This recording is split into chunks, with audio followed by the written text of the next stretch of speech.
Assalamualaikum warahmatullahi wabarakatuh.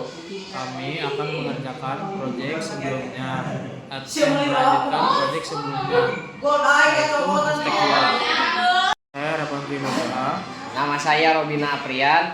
Nama saya Waktu Wadila. Nama saya Sidel Maulana.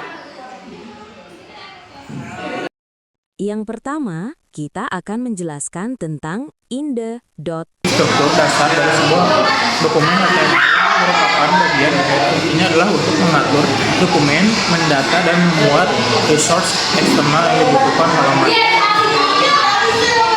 Bagian ini berfungsi untuk mempersiapkan halaman web dan mengimport framework Bootstrap bersama dengan dependensinya, jQuery dan Hopper untuk memudahkan pengembangan antarmuka pengguna yang modern dan responsif.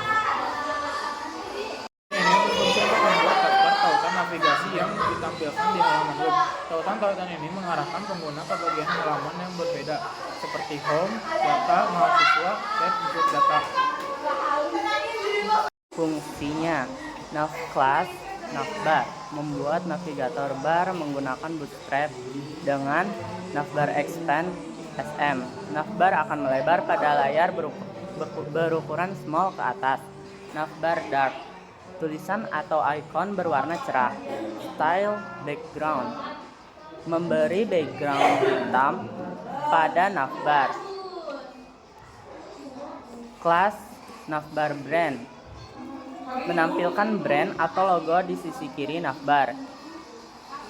img search, data image, ini membuat gambar dalam bentuk base 64. Jadi gambar langsung tertanam di dalam HTML tanpa perlu file terpisah. Fungsinya menampilkan logo.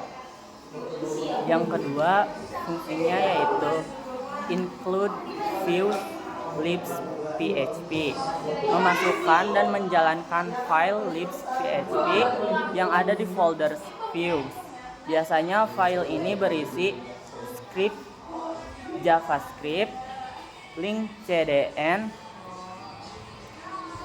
plugin, atau fungsi-fungsi tambahan. Penutup yaitu body dan HTML mengakhiri struktur HTML. Yang kedua, kita akan menjelaskan tentang inputdata.php. Input data penjelasan struktur kode. Div class container ini adalah elemen pembungkus kontainer untuk menyimpan seluruh isi, yaitu judul dan tabel. 2. H2 data mahasiswa. Ini adalah judul heading untuk memberitahu bahwa tabel berisi data mahasiswa.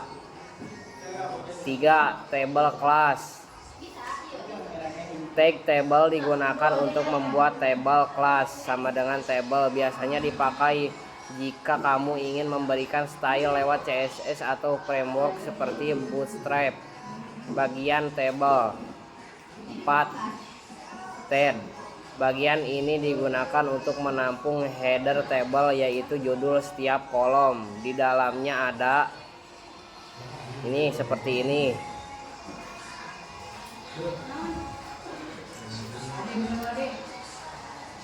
TR table row baris, TH table header judul kolom. Header ini akan muncul dengan huruf table otomatis.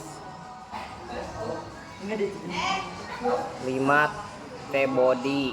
Bagian ini untuk isi data pada table. Isi datanya seperti ini.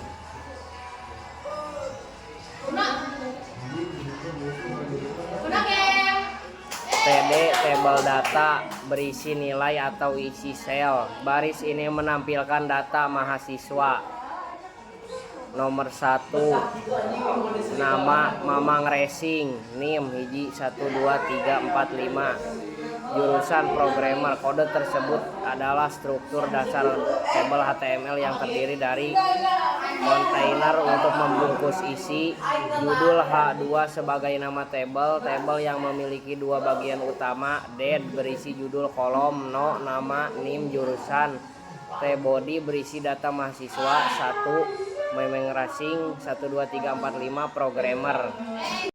Sebelum sampai ke penghujung proyek, saya akan menjelaskan tentang tampil Fungsi utama data.php. script ini adalah untuk membuat 3 item menu navigasi yang akan ditampilkan di sebuah navbar pada halaman web, yaitu home, data mahasiswa, from, input data. Setiap tautan memiliki tujuan yang berbeda. Home mungkin untuk kembali ke halaman utama. Data mahasiswa dan from, input data digunakan untuk mengarahkan pengguna ke bagian-bagian aplikasi berbasis PHP yang berbeda, atau menggunakan routing berbasis parameter URL untuk menampilkan data atau formulir. Guys, Oke, ini adalah penghujung dari proyek ini. Yang terakhir, kami akan menjelaskan tentang Di libs.php. dalam file libs dimulai dengan tag pembuka PHP. Semua kode PHP harus berada di antara tag ini. Lalu if isEl get.php struktur kontrol if memeriksa apakah parameter URL bernama page telah diset di query setting string URL. Lalu untuk kode-kode berikutnya yaitu switch. Struktur control switch memulai pemeriksaan nilai dari variabel page yang berisi nilai dari URL parameter page. Case input jika nilai page sama dengan setting input. Lalu untuk bagian include views input data.php, fungsi include memuat dan menjalankan kode dari file yang berada di path views input.php. Ini biasanya digunakan untuk menampilkan halaman input data. Lalu break, pernyataan break menghentikan eksekusi struktur switch setelah kasus input. Lalu case data jika nilai page sama dengan string data. Lalu ada penutupnya, penutup struktur switch. Lalu ada else, blok kode ini akan dieksekusi jika kondisi if, jika parameter page tidak di-sel. Lalu untuk include views data tampil data.php, fungsi include dan memuat dan menjalankan kode dari file views tampil data.php. Ini berfungsi sebagai halaman default beranda ketika tidak ada parameter page yang diberikan. Fungsi keseluruhan kode ini bertindak sebagai simple font controller atau sistem routing sederhana yang menentukan view tampilan halaman mana yang akan dibuat berdasarkan query parameter. Sederhananya memastikan bahwa selalu ada konten yang ditampilkan, baik itu konten spesifik yang diminta melalui URL atau konten default tampil data.php jika tidak ada permintaan yang spesifik. Sekian dari proyek kami. Jika ada kesalahan, mohon maaf. Wassalamualaikum warahmatullahi wabarakatuh.